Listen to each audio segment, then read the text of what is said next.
द्रोण जी गुजरात से। जी हरिवंश महाराज जी। राधे राधे महाराज जी। महाराज जी, काशी में भोले बाबा का साक्षात्कार को ही भगवत प्राप्ति माना जाएगा, जैसे आप? हाँ बिल्कुल पूर्ण है। हाँ पूर्ण है। भगवान शिव, भगवान श्री हरि, भगवान ब्रह्मा जी, ये सब भगवत स्वरूप है, सब भगवत स्वरूप है। पर जब प्रेम की बात आती है तो देखो, भगवान शंकर भगवान श्री कृष्ण के चरणामृत को अपने माथे पे धारण किए हुए हैं। गांगम वारि मनोहारि मुरारि चरणच्युतम त्रिपुरारि शिरश्चारि पापापहारि पातु माम। मुरारी चरणच्युतम, मुरारी के चरणारविंद से जो गिरा हुआ चरणामृत है वही गांगम वारी मनोहारी, मनोहर गंगा जी भगवान शिव की जटा में विराजमान। जब भागीरथ जी ने तपस्या की गंगा जी को प्रसन्न करके भूतल पे लाने के लिए ब्रह्मा जी को रिझा लिया, तो गंगा जी ने कहा मुझे भूतल पर रोकेगा कौन, क्योंकि मैं ब्रह्मलोक से जाऊंगी तो सीधे रसातल पहुंच जाऊंगी। तब भगवान शंकर से आराधना की कि आप रोक सकते हो। तो भगवान शंकर अपनी दृष्टि से भी गंगा जी को रोक सकते थे, कर कमल में भी रोक सकते थे। भगवान शंकर हैं, लेकिन हरि का चरणामृत है इसलिए जटाएं खोल दी। और ऐसी जटाएं भगवान शिव की कि जटा कटा सम भ्रमम भ्रमण नीलम पे निर्जरी विलोलभी चिवल्लरी विराजमान मूर्धन। गंगा जी को निकलने का रास्ता ही नहीं मिला, जटा कटा सम भ्रमम भ्रमम नीलम पे निर्झरी। फिर एक जटा खोली, 3 धाराएं प्रकट हुई, अलकनंदा, भागीरथी, मंदाकिनी। तो अलकनंदा स्वर्ग में विराजमान है, भागीरथी पृथ्वी में विराजमान है, और मंदाकिनी नीचे पाताल में विराजमान है। तो भगवती गंगा जी को भगवान शिव इसीलिए माथे पे धारण किए कि जब प्रेम की बात देखते हैं तो परस्पर हरि के आराध्य देव भगवान शिव हैं और शिव के आराध्य देव हरि हैं। तो चाहे हरि का साक्षात्कार करो तो पूर्ण है, चाहे शिव का साक्षात्कार करो तो पूर्ण है। वो ब्रह्म है, शिव साक्षात ब्रह्म है, हरि साक्षात ब्रह्म है, लीला के लिए रूप धारण किए हुए हैं। पीछे आपने नाम अपराध में भी ये बात बताई।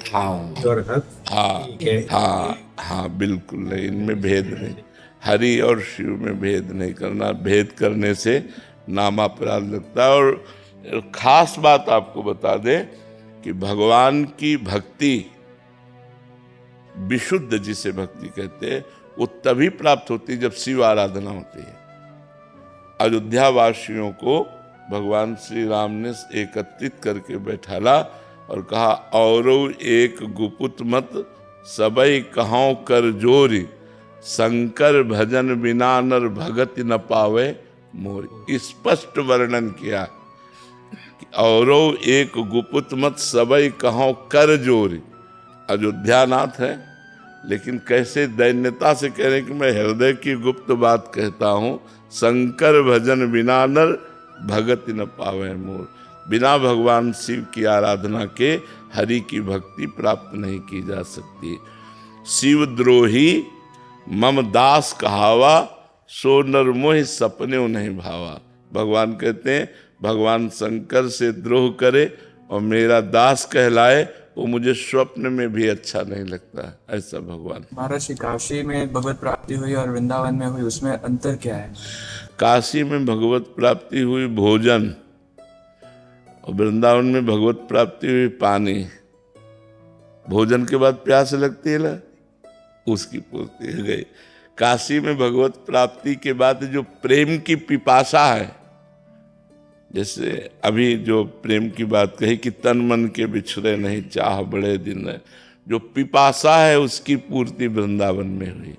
प्रेम की जो पिपासा है वो वृंदावन में पूर्ति हुई, क्योंकि सारा वैभव एक का है, तत्व तो एक ही है, दो नहीं है। पर काशी में बोध होता है, और जो वृंदावन है ये रमण स्थली है, रासस्थली है। यहाँ उसका जैसे आत्माराम भगवान अपने आप में रमण करते हैं, ऐसे ही भगवान का जैसे शिव तत्व का बोध होने के बाद इस प्रेम तत्व का रसास्वादन वृंदावनेश्वरी श्री राधा किशोरी के चरणारविंद की प्रधानता रखते हुए तब होता है। इसलिए भगवान शिव जब कृपा किए तो भेज दिए वृंदावन का रसास्वादन कराने के लिए। जी आप कुछ कृपा करके यहाँ भेज दिया और यहाँ पूर्णता दे दी। महाराज जी, क्या उधर भी कोई ऐसा वो है कि उनके साकार रूप से ही साधना भक्ति में तल्लीन हुआ जाए, ऐसा मार्ग भी है क्या? हाँ हाँ बिल्कुल है, दोनों साकार निराकार दोनों रूप है, और उनमें भी अत्यंत आसक्ति करके प्रेममय जीवन व्यतीत किया जा सकता है। पर वो जहाँ उनसे कोई प्रेम करेगा तो फौरन वो भगवान श्री कृष्ण के चरणों में भेज देंगे। नरसिंह जी ने अनन्य प्रेम किया भगवान शिव से, तुरंत भेज दिया रास में। राधा बाबा ने अनन्य प्रेम किया भगवान से, तुरंत रास में भेज दिया। वो परम वैष्णवाचार्य भेज देते हैं तुरंत कृपा। चलो हमारा उन्हीं का तो विलास है, रास विलास उन्हीं का है, किसी और का नहीं है। वही श्री कृष्ण, वही शिव है, वही राधा है, वही जगदम्बा है, कोई और थोड़ी, वही है। तत्व तो एक है, विलास उन्हीं का है।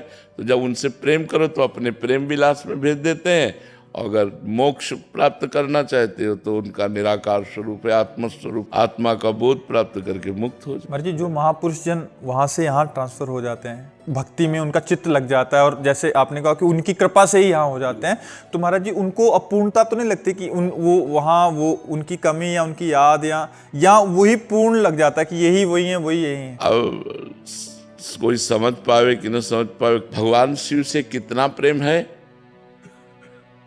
ये भगवान शिव ही जानते हैं, क्योंकि 20 वर्ष अनन्य आराधना भगवान शिव की रही। अब उन्होंने जैसे प्रिया प्रीतम के चरणों में भेज दिया, और अब क्यों कि अब जैसे कर्पूर गौरम करुणावतारम, वही करुणामयी गौरी किशोरी है। जो गौरांग गंगाधर है वही गौरांगी प्रिया जी है। भावना इसमें, अब जब भावना टिक गई तो अब हटा के पूर्व में ले जाने के लिए क्षमता नहीं रह गई। हमें बड़ा आश्चर्य है, जिनके लिए जी रहे थे, जिनसे सब कुछ प्राप्त हुआ, ये मन की क्या दशा हो गई कि वही ऐसे, ये मतलब गुप्त बात अंदर की है। हाँ ऐसा, हाँ तो ऐसा नहीं है कि उसमें अपूर्णता हो या ऐसा लगे कि हमने छोड़ दिया है, ऐसा नहीं है। अभी भी महाराज जी प्रेम महाराज जी वैसा ही रहता है, हर दूसरे दिन कहीं ना कहीं ज्योतिर्लिंग से प्रसाद। हाँ अब देखो उनका कृपा प्रसाद देखो, 12 ज्योतिर्लिंग में कहीं ना कहीं का, हाँ कहीं ना कहीं का प्रसाद उन्हीं का, तो उन्हीं का सारा प्रसाद है। पर अब जैसे हम तो ऐसे समझते हैं कि बिटिया का विवाह जैसे ससुराल में कर दिया जाए ना, और तेरे दिन अटैची लेके मैके में खड़ी रहे तो माता पिता क्या कहेंगे?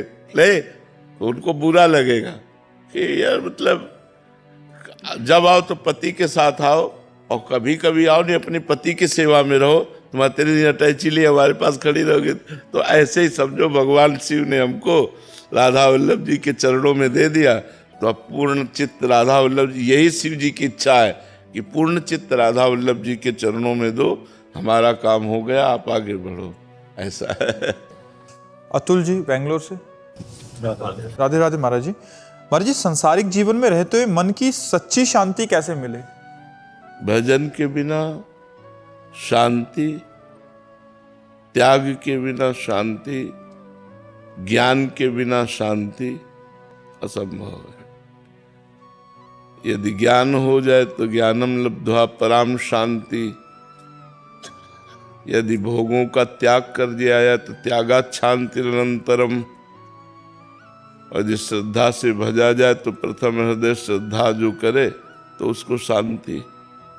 भगवान के भजन से शांति, उत्तम ज्ञान से शांति, भोगों के त्याग से शांति।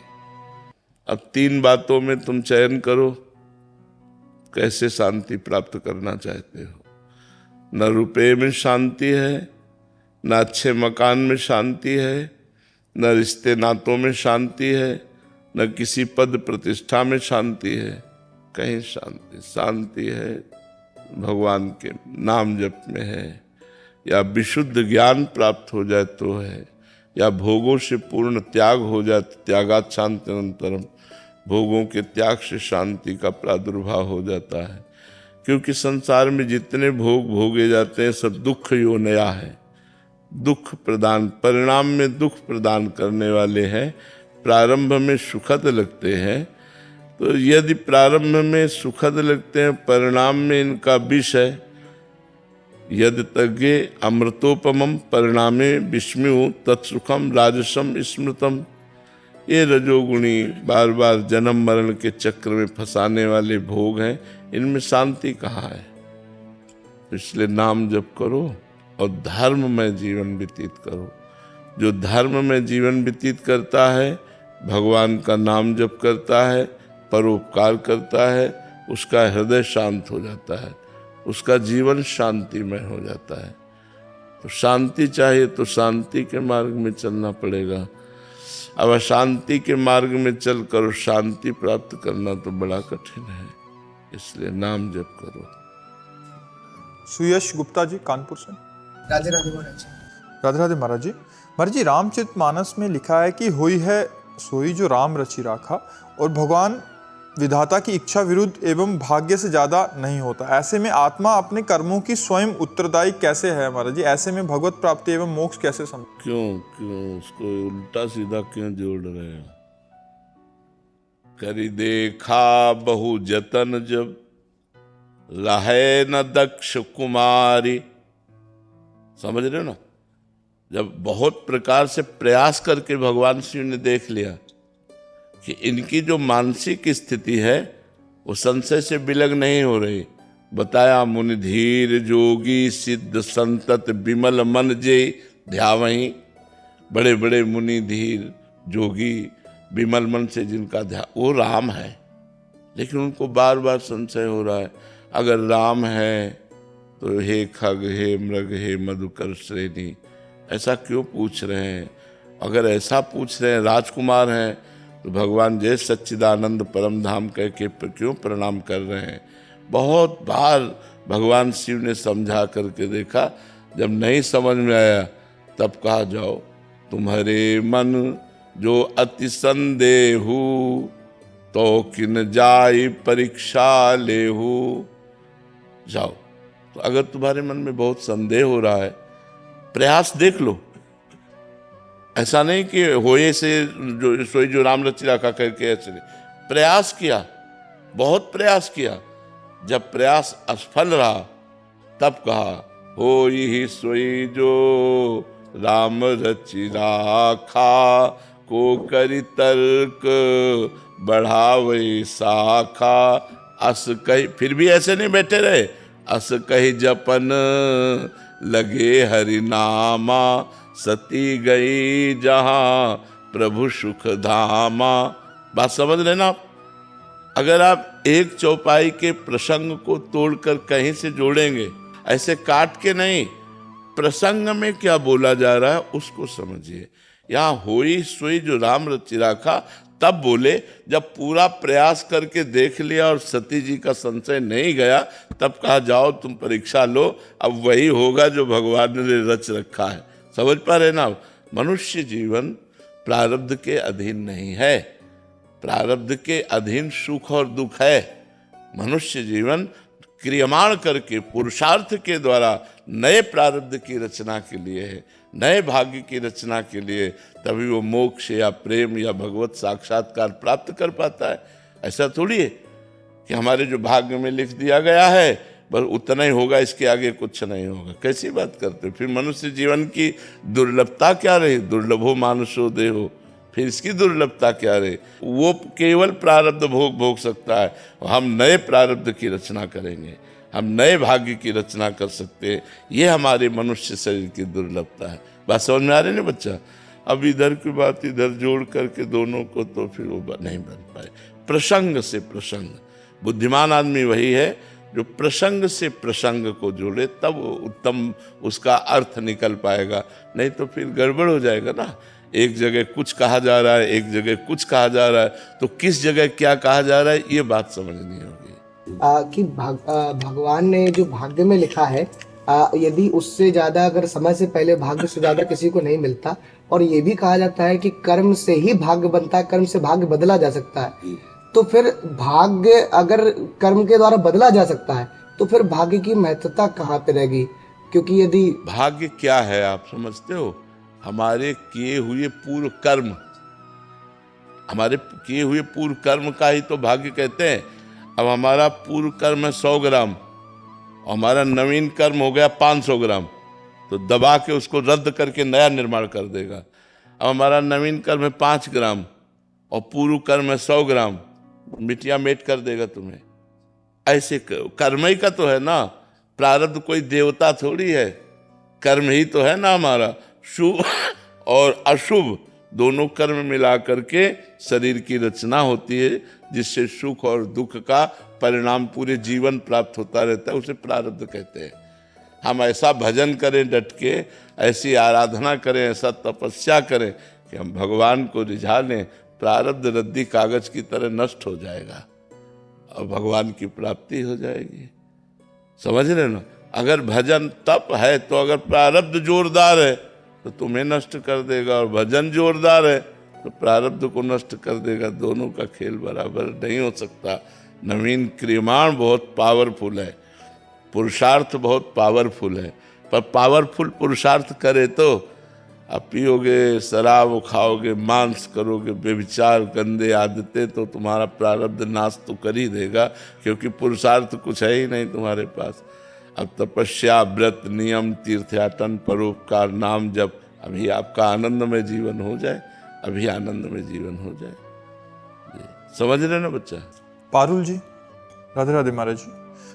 महाराज जी, आप कह रहे हैं कि जैसे राधा नाम जप करते हैं तो बट इनको जो ठाकुर जी के साथ प्रियतमा रूप में महारानी जी नजर आती हैं, बट ये कह रहे हैं कि कीर्तन जब ठाकुर जी उनका करते हैं तो ये उनके वास्तविक स्वरूप को जानना चाहते हैं कि वो उनका वास्तविक स्वरूप। भजन से समझ में आएगा, वास्तविक स्वरूप बातों से समझ में थोड़ी आएगा। किसका प्रश्न है? भजन से स्वरूप में अनुभव गम में भजें जय संता। रात दिन भजन करो, प्रभु से प्रार्थना करो, वो अपने वास्तविक स्वरूप को जना देंगे।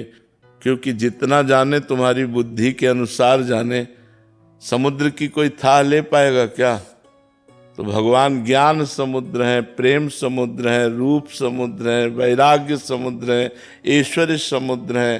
तो भगवान को कैसे कोई माप सकता है कि इतना ही है? जितना समझ में आया उतना समझ में आया। जैसे मच्छर भी उड़ता है और गरुड़ भी उड़ते हैं, लेकिन आकाश का कोई अंत पा सकता है क्या? ऐसे ही भगवान का कोई अंत पा सकता है? उनका एक नाम अनंत है।